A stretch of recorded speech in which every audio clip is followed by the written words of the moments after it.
Today's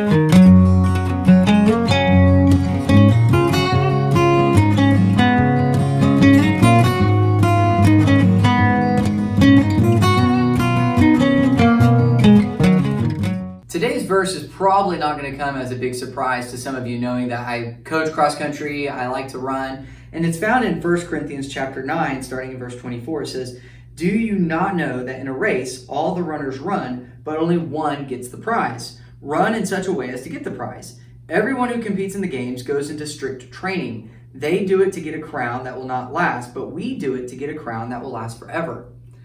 Paul is using the games, think of the early Olympics type games, to draw an illustration for the Corinthians. What he's basically laid out is that we as Christ followers are called to live by a different standard. And it's not because we want to earn God's love, but because God's love has already been expressed to us through the person of Jesus Christ. And so Paul is using the discipline that an athlete uses to prepare to run in a race as an example for those of us who follow Christ, that we have to self-discipline ourselves to be able to live the life that Christ has called us to, and not to win a corruptible crown, one that won't last, but to win a crown of everlasting life, that when we get to heaven, that Jesus will look at us and say, "Well done, good and faithful servant." And I love the way he describes this. "Do you not know that in a race all the runners run, but only one gets the prize?" And when you go into a race, you recognize that there are people there who have been training for a long time, and this is their thing. You know, I've been running a lot of 5Ks, and I think I've actually come in first place in one of them, and it was one in Wagner that literally had 22 people in it, okay? And so I don't brag about winning 5Ks. Most of the time, I run in races that have 400 or 500 other people in them.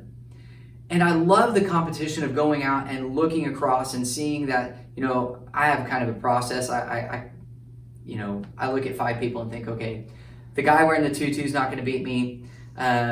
The teenager running in his skateboard shoes is not going to beat me. The mom pushing the stroller, she can't beat me. I know it's really petty and it's very arrogant, I guess. I don't know, but probably more just I'm a little self-aware of, losing to those people would be embarrassing. But Paul is saying, like, in that race, there's only one winner. The reality is, as Christians, we've already won. We have the victory. And so what we're doing now is not trying to win something, but to share something, to share the love of Christ. And when we exercise self-discipline in our lives and we run the race as if we were trying to do that, we're much more effective as followers of Jesus.